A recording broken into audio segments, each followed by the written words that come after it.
장 1절에서 10절까지 말씀 보겠습니다.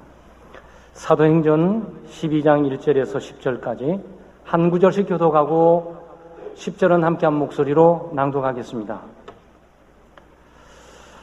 그때에 헤롯 왕이 손을 들어 교회 중에서 몇 사람을 헤아려 하여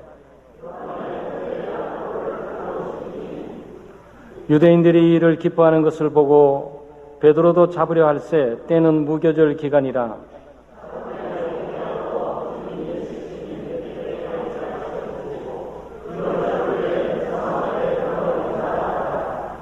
이에 베드로는 옥에 갇혔고 교회는 그를 위하여 간절히 하나님께 기도하더라.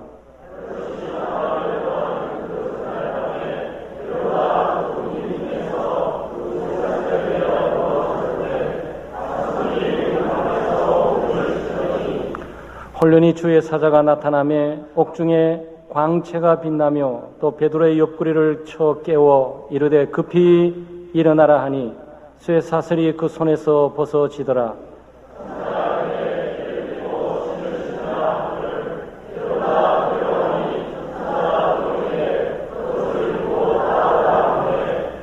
베드로가 나와서 따라갈새 천사가 하는 것이 생시인 줄 알지 못하고 환상을 보는가 하니라. 이에 첫째와 둘째 파수를 지나 시내로 통한 쇠문에 이르니 문이 저절로 열리는지라. 나와서 한 거리를 지나매 천사가 곧 떠나니라. 아멘. 오늘은 본문 말씀을 중심으로 해서 고난 가운데 기도하라 라는 제목으로 말씀을 나누겠습니다. 기독교는 고난 가운데 능력을 드러냅니다. 고난을 뚫고 승리의 꽃을 피웁니다. 예루살렘 교회에 큰 박해가 있었는데 아마 전무후무할 뿐만 아니고 이런 박해가 있을까 싶을 만한 그런 심각한 박해가 있었습니다. 그 박해가 너무 심해서 사람을 잡아 죽이는 거죠. 그 사도들인데 여기에 야고보를 잡아다가 처형시키고 야고보를 잡아다가 처형시키니까 유대인들이 너무너무 기뻐하는 거예요. 그러니까 이 헤롯이 베드로를 잡아서 처형하기 위해서 지금 준비하고 있는데 잡고 보니까 6월절인 거예요. 6월절 절기는 예수님도 못 죽였으니까 죽일 수가 없어가지고 이제 하루를 지나고 6월절 지나면 곧 사람들 앞에 끄집어내서 좀 처형하려고 하나 아주 긴박한 위기의 순간을 만나고 있는 겁니다. 특별한 이유가 없습니다. 예수 믿는 것 때문에 그런 것이고 여기 있는 헤롯은 헤롯 대왕의 손자입니다. 아마 예수님을 죽이려고 명령을 내렸던 헤롯 대왕이 있죠. 예수님이 태어났을 때 이 성탄절에 2살 나려 다 죽여버려라 명령 내렸던 사람이 헤롯 대왕입니다. 그 아들의 아들, 그 손자죠. 그걸 헤롯 아그리파 1세가 되는 거예요. 무슨 집안이 하나님의 뜻, 하나님의 영광을 드러내지는 못할 망정 하나님의 일하면 사사건건 간여해가지고 하나님의 일을 방해하고 예수 믿는 사람을 잡아 죽이고 박해하고 핍박하고 교회를 업신여기고 무시하는 이런 집안도 참 드문 것 같아요. 그런데 이게 단순한 것이 아니고 이게 사단의 상징적인 내용이죠. 그래서 헤롯이 사단이란 뜻이 아니고 헤롯 대왕의 손자인 헤롯 아그리파가 사단이란 뜻이 아니라 하나님께서 허락하여 있는 거지만 사탄이 이들을 통해서 역사하시고 이들을 통해서 일하는 겁니다.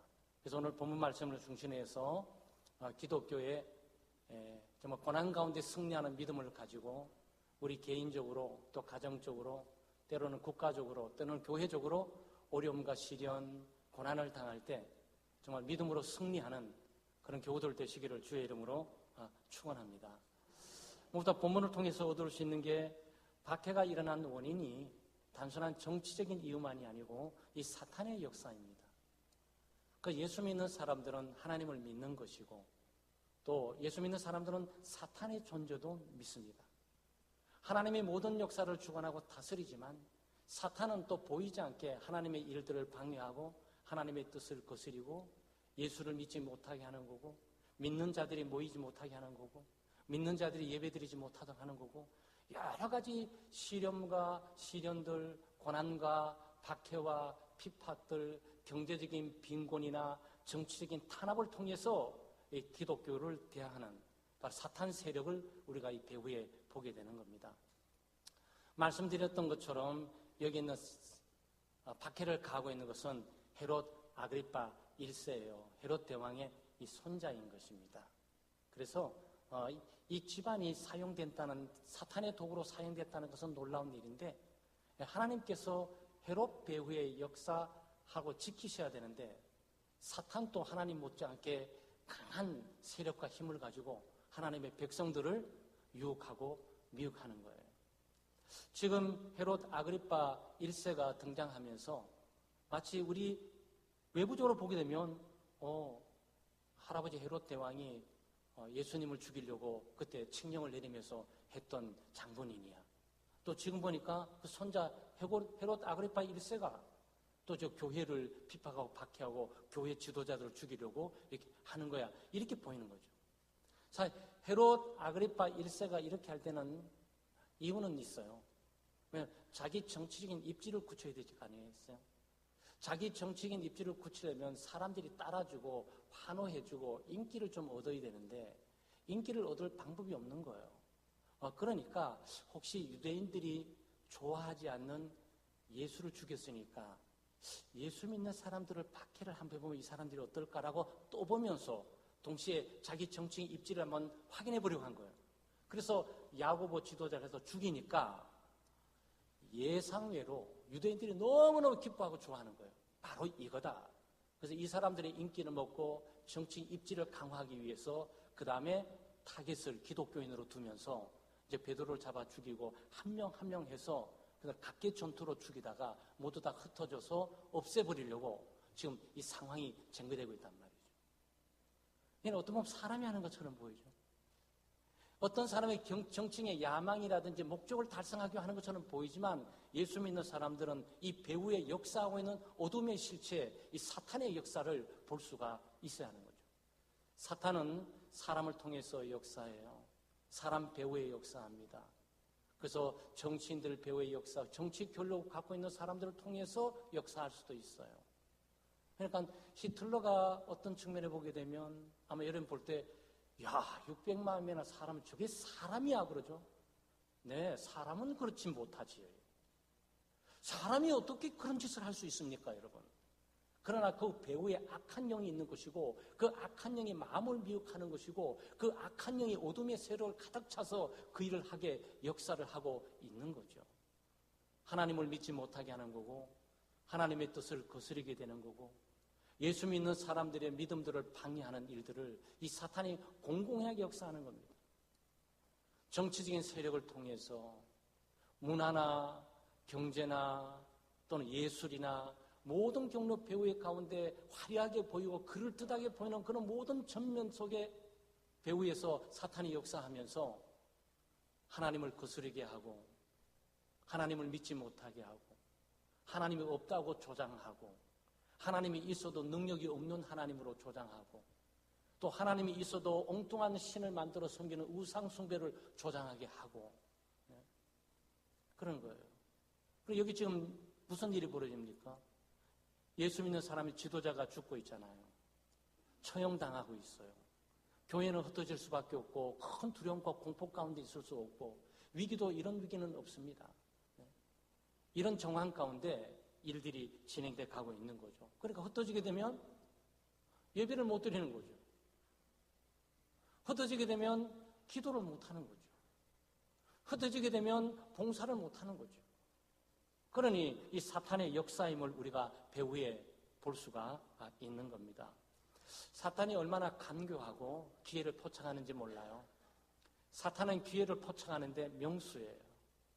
예수 믿는 사람을 넘어뜨리기 위해서 보고 기회만 틈타고 있는 거죠.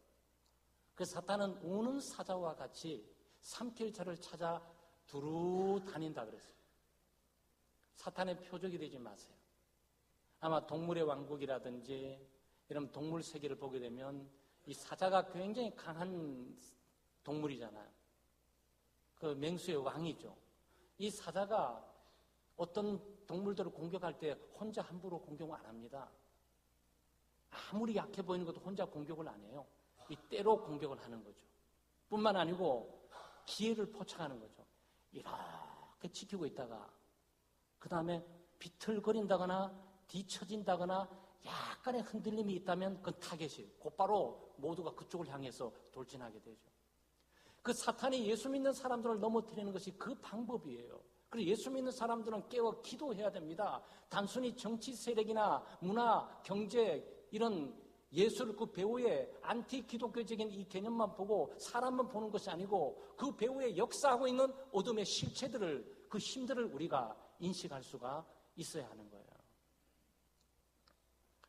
하나님의 말씀이 전해되면 전도는 참 어렵죠.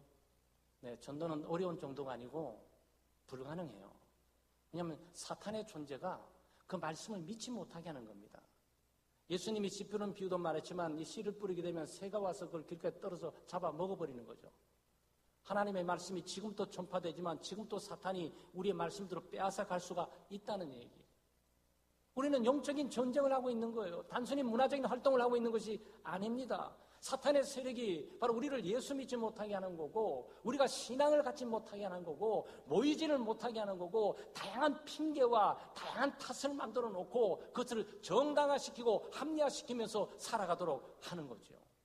그래서 예배를 드리지 못하게 하는 거고 기도도 못하게 하는 거고 네. 기도회가 버젓이 있어도 기도 못해.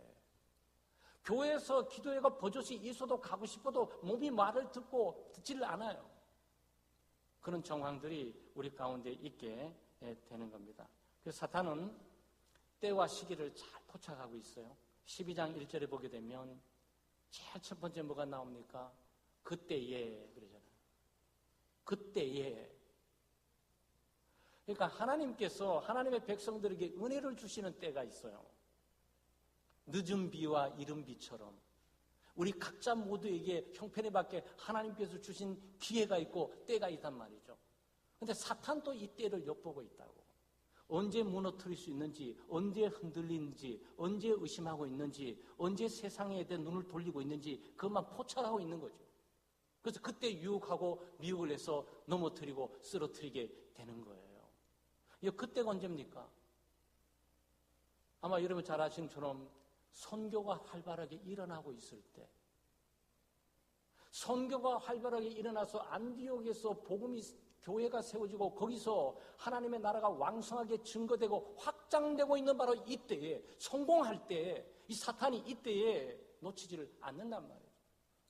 사람이 성공할 때도 안전하지 못해요. 잘 나갈 때도 안전하지 못합니다. 건강할 때도 안전하지 못해요. 기도 응답을 충만하게 받을 때도 안전하지 못해요. 자만하게 만들고 교만하게 만들어서 경계심을 탁 풀게 하니까. 그래서 넘어지는 거죠. 그래서 넘어뜨리는 거예요. 왜냐하면 저렇게 어려우니까 계속 매달리니까 안 되겠다. 돈 좀 벌게 해가지고 세상 좀 잘 살게 해줘야지. 딱 해놓고 난 다음에 딱 사고 난 다음에 느슨해지게 될 때 교회 나가지 마. 기도하지 마. 너는 살 수 있지 않아? 너는 돈 충분히 벌 수 있지 않아? 이제 기도할 때가 아니고 너는 놀 때인 거야. 얼마나 멋진 모습으로 우리를 끌어가냔 말이죠. 그래서 넘어지고 쓰러지는 거예요. 그런데 여기 또 어떤 때입니까? 선교가 활발하게 전개될 뿐만 아니고 기근이 있는 때가 아니에요. 기근. 얼마나 어렵고 힘드냔 말이죠. 사람이 어렵고 힘들게 되면 원망하고 불평하기도 불만으로 가득 차게 돼요. 그럴 때 사탄의 시험을 하면서 하나님을 버려버려. 기도응답도 안 되는 거. 고통과 괴로움과 기근을 좀 하나님이 비도 안 주는데 그 하나님을 섬겨서 뭐해? 아무 쓸데없지 않겠어? 유혹하면서 넘어뜨리는 거죠. 그러니까 성공해도 우리는 유혹에 빠질 수도 있고 우리는 실패해도 원망과 좌절 가운데 넘어질 수가 있는 거예요. 왜냐하면 사탄이 역사하고 주관하고 다스리고 있기 때문입니다. 그리고 이때는 또 시기적으로 얼마나 중요합니까? 기근이 있고 고난이 있고 고통이 있지만 안디옥 교회가 은혜를 너무 많이 받아가지고 예루살렘 교회에 헌금합시다 그래가지고 헌금을 딱 준비해가지고 예루살렘 교회에 갖다 줄 때 아니겠습니까? 예루살렘 교회가 구제를 열심히 했는데 기근 때문에 물질이 없으니까 구제를 할 수 없어서 사역이 중단되는 이런 정황 가운데서 안디옥 교회가 헌금을 보내주게 되니까 이 헌금을 가지고 이제는 할 수 없었던 사역을 재생시키면서 회생하게 되는 그런 중요한 시기란 말이죠. 이 시기가 얼마나 중요한 시기냔 말이죠. 그런데 이 시기에 하필 헤롯 아그리파 1세가 등단을 하냐고. 이건 우연히 보이죠? 우연이 아니에요. 사탄 또 이 기회를 포착하면서 드디어 아그리파가 들어왔거나, 그래, 이때를 기다리고 있었지. 이 어려운 기근의 이때에, 성공하고 있는 이때에, 이때 네가 나서야 되겠어라고 조작하면서 정치적으로 지금은 야고보를 잡아 죽이고 베드로를 좀 죽이기 위해서 지금 찾고 있단 말이에요. 사랑하는 여러분, 깨어 기도하셔야 돼요. 우리가 성공해도 만족하고 자족해서는 안 됩니다. 우리가 실패 가운데, 기근과 고통 가운데 있어도 우리가 원망하고 불평해서 안 돼요. 거기서는 사탄의 역사, 세미하게 내게 내 약점을 통해서 다가오는 사탄의 역사, 내 부족을 통해서 다가오는 사탄의 역사, 너무너무 기뻐가지고 스스로 자아도취에 빠지게 될 걸 두려워하고 기도해야 되는 것이고, 고통과 시험과 기근 가운데서 원망하고 불평하게 될까봐 주의하면서 기도해야 될 때가 바로 이때인 거죠. 사랑하는 여러분, 기독교는 단순히 문화적인 활동이 아니에요. 영적인 일입니다. 하나님께서 우리에게 은혜를 주신 것처럼 사탄이 우리에게 역사에서 은혜를 뺏어가려고 하는 것이고, 우리가 복음을 전도해서 예수 믿게 하려고 노력해도 그것이 불가능한 것은 사탄이 거기서 방해돼서 예수 믿지 못하게 하는 것이고, 복음을 가리는 것이고, 복음의 말씀을 빼앗아 버리는 거고, 복음의 말씀을 의심시켜 버리는 거고, 그래서 전도를 무료화시켜 버리는 거죠. 지금 사탄의 역사예요, 여러분. 사람이면 다 이해하고 받아들이고 납득할 만하지 않습니까? 예수 믿는 사람이 뭐 그처럼 잘못하고 어려운 문제를 있습니까? 그럼에도 불구하고 선하고 착하니 하는 문제를 아무리 제안을 해도 그 제안이 오지 않는단 말이죠. 오게 할 수 있어요. 사탄이 이해시키고 납득하게 할 수 있습니다. 거기까지, 여기는 못 들어오게 하는 거죠. 여기까지 오게 할 수도 있어요. 사탄이 그래, 말씀 듣고 이해하고 깨닫고 은혜 받아, 그것까지 허용할 수 있어요. 행동하려고 하면 안 돼, 거기까지. 순종하려고 하면 안 돼, 거기까지. 그건 너무 힘든 일이야. 너는 어려워. 너는 불가능해. 그는 믿음 좋은 사람 하는 짓이지 네가 하는 것은 아니야. 너는 형편과 상황을 봐. 얼마나 어려워. 그러니까 너는 그렇게 할 수가 없어. 거기까지 하는 것을 잘하는 거야. 사탄의 역사예요. 여러분, 어둠의 세밀한 유혹과 미혹을 감지할 수 있어야 돼요. 그래서 성경은 우리라면 깨어 기도하라고 계속적으로 얘기하고 있는 거죠. 두 번째, 저희들이 고난 가운데 기도해야 됩니다. 기도는 하나님의 응답을 불러와요. 야고보 순교하고 기둥 같은 베드로 사도마저 오대 갇혀서 처형당할 시간을 바로 기다리고 말한 이 순간에 지금 초대교회가 하고 있는 것은 뭡니까? 기도를 하고 있습니다. 5절 말씀에 이에 베드로는 옥에 갇혔고 교회는 그를 위하여 기도하더라 그랬죠. 12절 말씀에도 동일하게 깨닫고 마가라는 요한의 어머니 마리아도 집에 가니 여러 사람이 거기에 모여 기도하고 있더라 그랬어요. 고난 가운데 기도했습니다. 위기 가운데 기도했어요. 큰 시련과 박해 가운데 두려움과 공포 가운데 기도했어요. 다른 거 다 해보고 안 되니까 기도한 게 아니에요. 기도가 최우선적인 것이고, 기도가 최선의 방법인 것이고, 기도가 최고의 효력을 가져오고, 기도가 최고의 결과를 가져올 것이라고 기도를 최고의 무기로 삼고 예루살렘 교회는 기도하기 시작했단 말이죠. 얼마나 열심히 기도했는지 모릅니다. 여기 하나 빠지고 있어요. 5절 말씀에 이에 베드로는 옥에 갇혔고 교회는 그를 위하여 기도하더라 그러죠. 여기 그러나가 빠졌어요. 그러나가 빠졌어요. 그러니까 이렇게 읽으시면 돼요. 그러니까 한국 번역에는 항상 한계가 있어요. 그래서 우리 제자훈련 지도자반에서는 여러 다른 번역본들을 놓고 번역본들을 대조하는 법을 우리가 배우게 되죠. 한글 성경도 여러 가지 번역본들이 있는데 그 번역본들을 대조하는 거고, 영어 성경도 여러 가지 번역본들을 대조하면서 번역가들이 어떻게 번역했을까 이렇게 보는 거죠. 원서에. 이렇게 읽으시면 돼요. 이에 베드로는 옥에 갇혔고 그러나 교회는 그를 위해 기도했다. 이렇게 써요. 그러나가 그 속에 들어있어요. 그러니까 야고보는 잡혀서 처형당했다. 베드로는 처형당하기 직전까지 지금 옥에 갇혀 있다. 뭔가 인간적인 방법을 써야 되는 게 아니냐? 뭔가 사람들이 살려내기 위해서 강구해야 되는 것이 아니냐? 뭔가 대책을 구해야 되는 것이 아니냐? 그러나 그 대책을 강구하지 않았다. 세상적인 방법과 수단을 찾아 나서지 않았다. 그러나 교회는 그 모든 것들을 다 알고 있음에도 기도부터 했고 기도를 시작을 했다. 그 말이에요.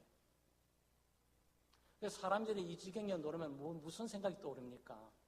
목사님 살려야 되는데 헌금합시다. 헌금해서 우리가 좀 돈 좀 모아가지고 사람 좀 매수해서 빼내와야 되지 않냐? 보통 이렇게 생각하잖아요. 저걸 빼낼 수 있는 사람 누구지? 그래, 법무장관이지. 좀 어때? 그 사람 다 갈 수 손이 없나?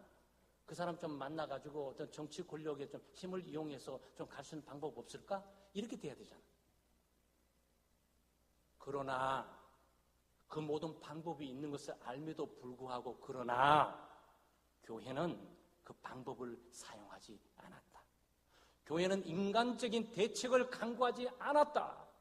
베드로라는 유명한 인물, 기독교의 수장을 구원하는 일에 있어서 사람이 할 수 있는 일을 전혀 하지 않았다. 그러나 기도했다. 그 얘기예요, 여러분.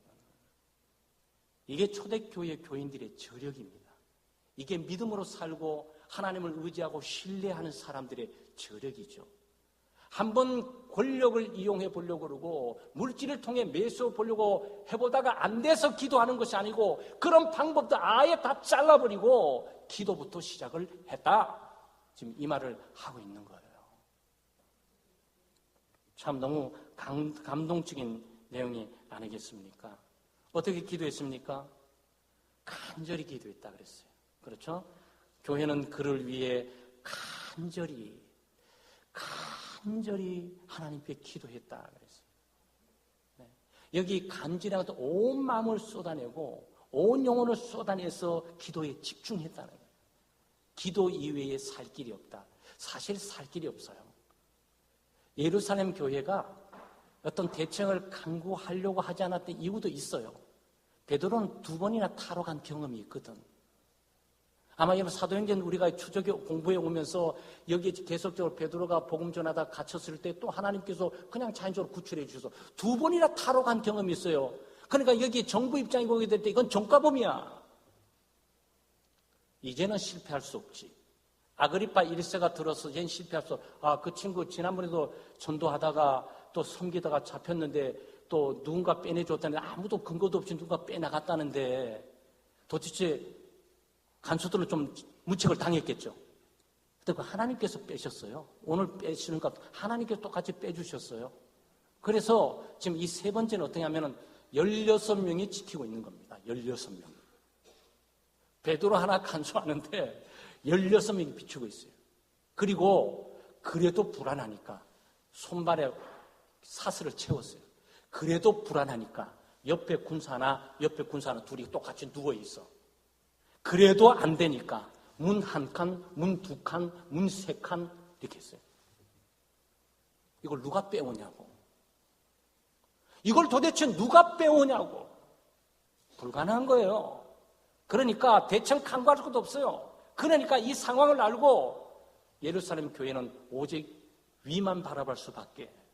그래서 간절히 기도했어요. 열정적으로 기도했어요. 온 마음을 쏟아내고 하나님 좀 도와달라고 기도했어요. 그리고 어떻게 기도했습니까? 함께 기도했어요. 12절 말씀 그거 아니겠어요? 여러분 10절까지 읽었지만 깨닫고 마가라 하는 요한의 어머니 마리아의 집에 가니 여러 사람이 거기에 모여 기도하고 있더라 그랬어요. 그러니까 합심 기도한 거죠.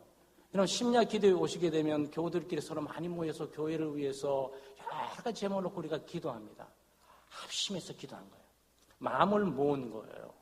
뜻을 모은 겁니다. 믿음을 모은 거예요. 작은 믿음이란 이 믿음이 커져서 불꽃처럼 일게 되는 거죠. 그래서 하나님께서 그것을 보시고 응답을 해 주신 거죠.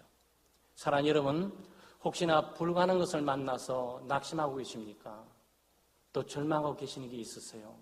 뭐 취업이라든지 또 진로라든지 결혼이라든지 또는 나는 사업이라든지 또 질병이라든지 아니면 가정 속에 다양한 어떤 보이지 않는 재난과 어려움 때문에 불가능을 느껴서 참담함을 느끼고 한숨과 탄식을 하시면서 슬픔과 아픔 가운데 절망 가운데 어찌할 줄 몰라가지고 이리 뛰고 저리 뛰고 있을 때가 있습니까? 인간적인 방법이라도 어떻게 지푸라기도 찾고 싶어서 누구라도 만나가지고 도움을 청하고 싶으면 그런 일을 만난 적이 있습니까? 기도하세요. 기도하셔야 돼요. 기도하면 됩니다. 기도하면 열려요. 기도하면 구해줍니다. 기도하면 살아계신 하나님께서 개입하셔서 역사하세요. 예수 믿는 사람들을 도울 뿐만 아니고 그를 자녀들로 삼으면서 하나님께서 필요를 공급하시고 채워주신단 말이죠. 기도해.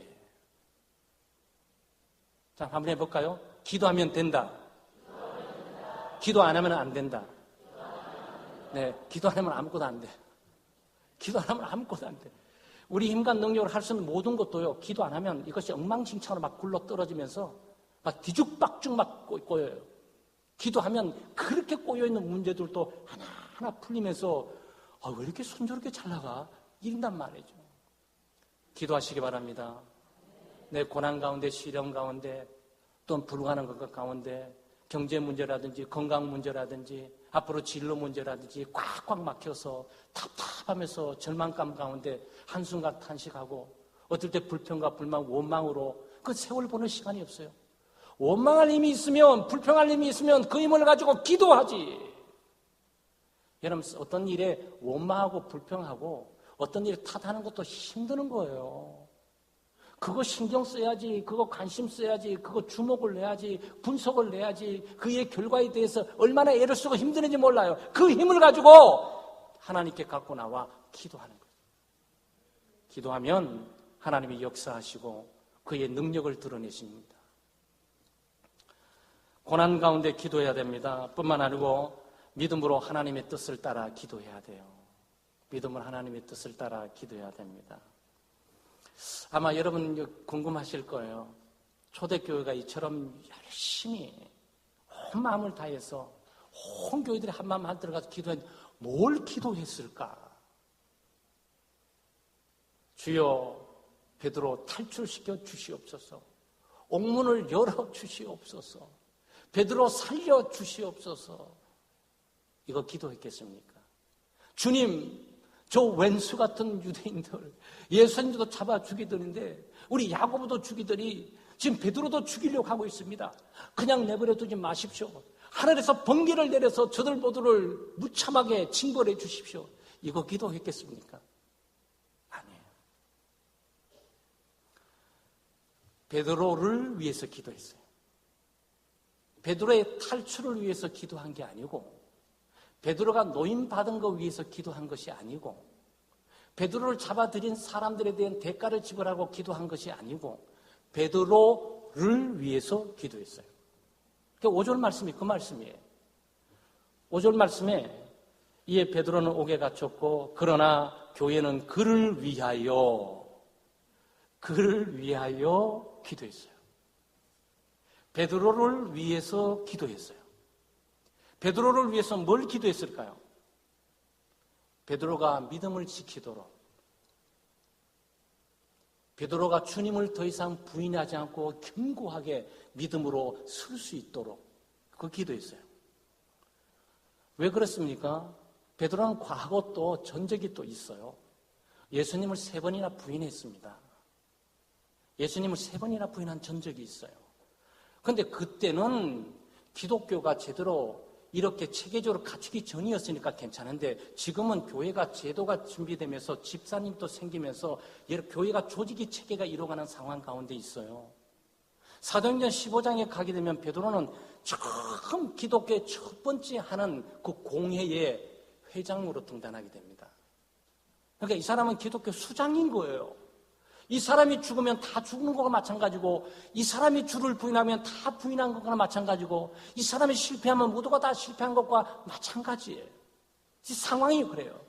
그러니까 베드로는 지난번에 큰 수장이라는 직분을 갖고 회장이라는 직분을 갖기 전에는 3번 부인했던 적이 있어서 그나마 넘어갔는데 지금은 회장의 자리를 가지고 부인해서는 안 된다.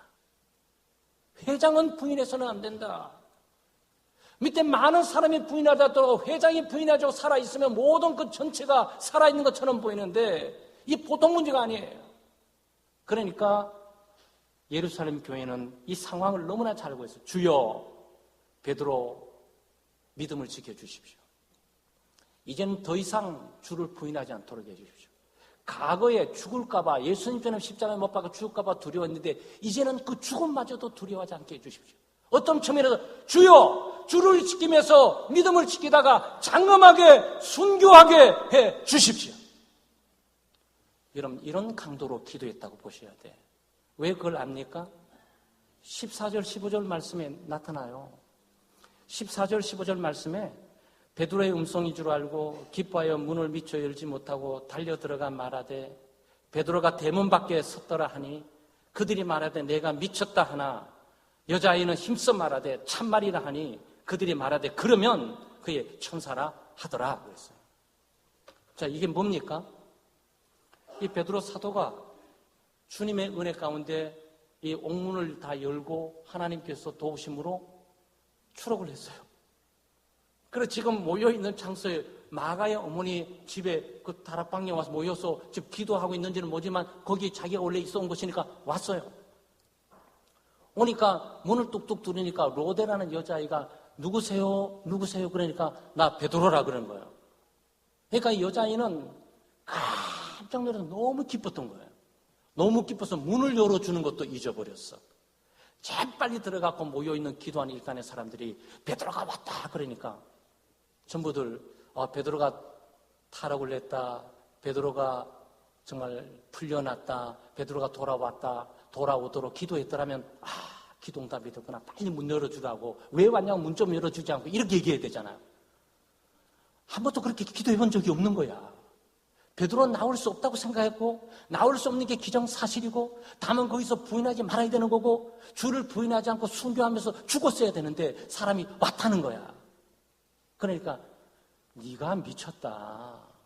베드로를 위해서 너무 정신을 쓰다 보니까 네가 정신이 좀 힘이 있을 것 같아. 아니라고 참말이라고. 그러니까 그러면 베드로는 이미 죽어서 천사들이 왔겠지. 지금 그 말하고 있는 거예요. 누가? 기도하고 있는 모든 사람들이. 이 얘기는 초대교회 공동체가 베드로를 위해서 기도했다는 거지 베드로의 추력을 위해서 기도했다는 의미가 담고 있지는 않아요.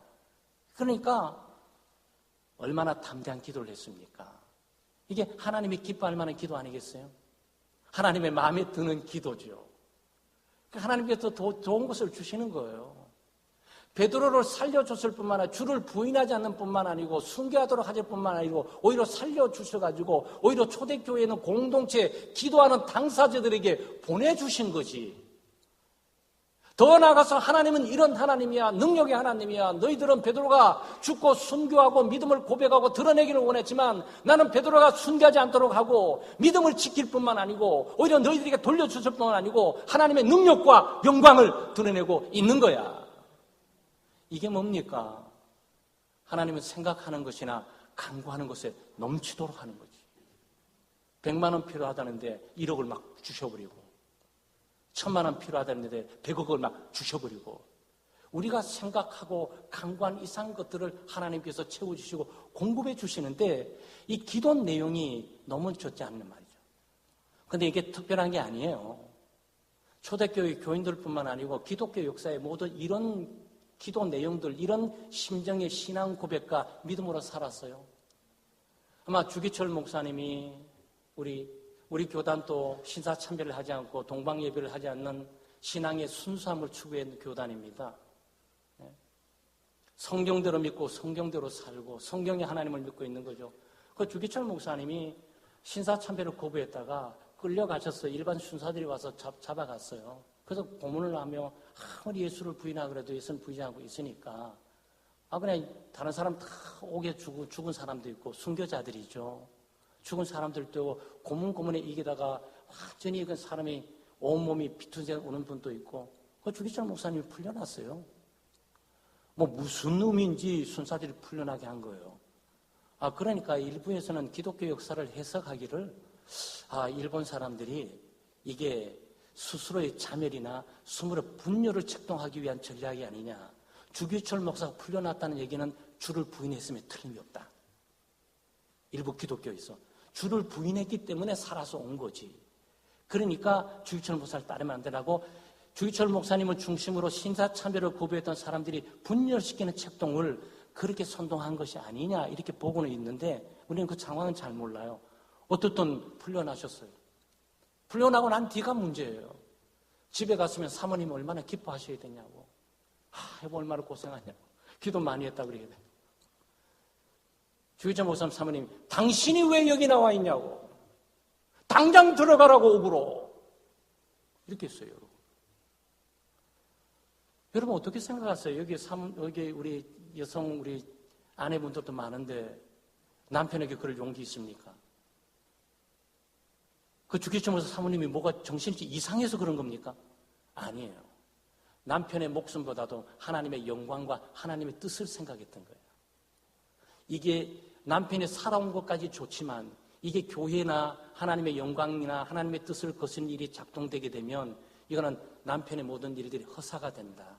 그러니까 당신은 옥에서 순교하는 게 오히려 하나님께 영광이 되고 교회의 영광이 된다라고 믿음으로 판단한 거지.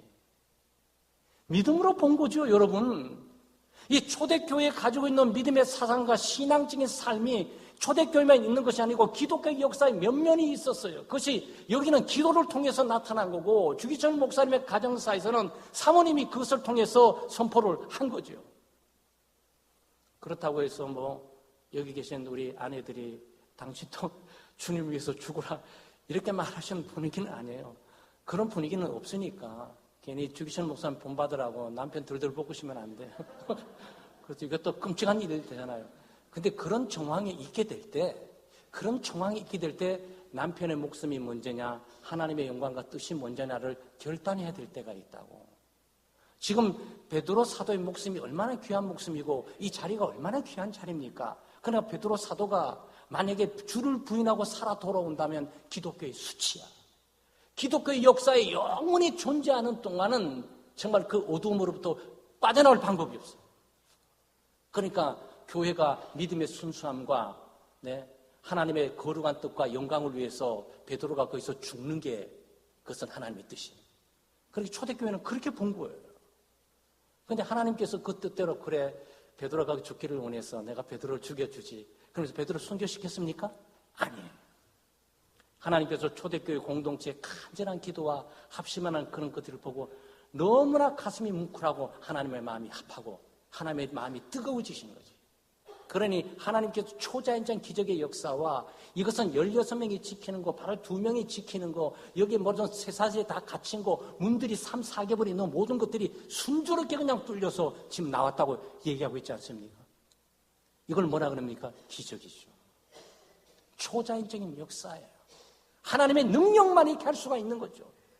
사랑하는 여러분, 우리가 때때로 우리가 원치 않는 고난, 시련, 질병, 또 사업의 파산, 가정의 어려움 그러다 보면 방법이 없어요. 방법이 없어요. 인간적인 방법을 택하려고 해도 그 방법마저도 다 막혀진 상황을 우리가 발견할 때가 있습니다. 절망하지 마십시오. 낙심하지 마세요. 두려워하지 마세요. 공포감에 사로잡혀서 또는 그런 상황의 절망감 때문에 불평하고 원망하고 쓴뿌리 가질 필요도 없어요. 하나님은 살아계십니다. 하나님을 기억하세요. 그리고 초대교회처럼 기도하세요. 열심히 기도하고 열정적으로 기도하고 온 마음을 다해서 기도하고 믿음으로 기도하고 하나님의 뜻을 따라 기도하고 믿음의 지체들인 우리 구역원들이나 우리 선교원들은 함께 마음을 모아서 기도하면 하나님의 뜻대로 기도하면 하나님께서 놀란 기적을 베풀어 주실 줄 믿습니다. 우리 창덕교회 교우들뿐만 아니고 믿음의 각 가정과 하시는 사업과 우리 창덕교회에 어떤 어려움도 두려움 없이 기도를 통해 극복할 뿐만 아니고 기도를 통해 오히려 하나님의 살아계심과 하나님 우리의 생각하는 것이나 간구하는 것에 넘치게 역사하실 뿐만 아니고 복을 주시는 하나님임을 우리가 경험하고 살아가는 복된 신앙생활 되시기를 주의 이름으로 축원합니다. 하나님 아버지 참 감사합니다. 하나님 없이 저희들이 어떻게 이 험악한 세상을 살아갈 수 있습니까? 불의와 불공평 또 불행이 가득 있는 이 세상 가운데 하나님께서 저희들을 부르시고 믿음으로 살게 하셨지만 여전히 우리는 재난 가운데, 고난 가운데, 또 시련 가운데, 역경 가운데, 염려와 걱정, 두려움과 공포 가운데 살아갈 때가 많이 있습니다. 하나님만 바라보게 해주시고 하나님만 의지하게 해주시며 기도할 줄 알게 해주시고 하나님의 기도를 들으시며 우리와 함께 하시며 응답하시는 분이심을 늘 인식하고 그 하나님께 우리의 삶을 맡기고 살아갈 수 있도록 은혜를 베풀어 주시옵소서.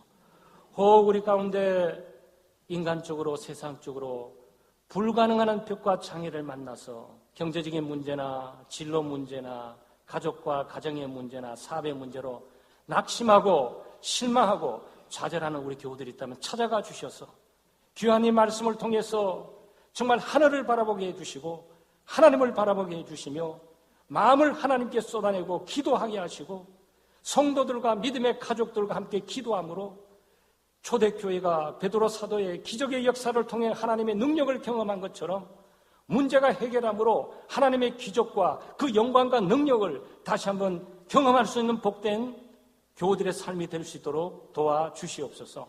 감사드리며 예수님의 이름으로 기도드리옵나이다.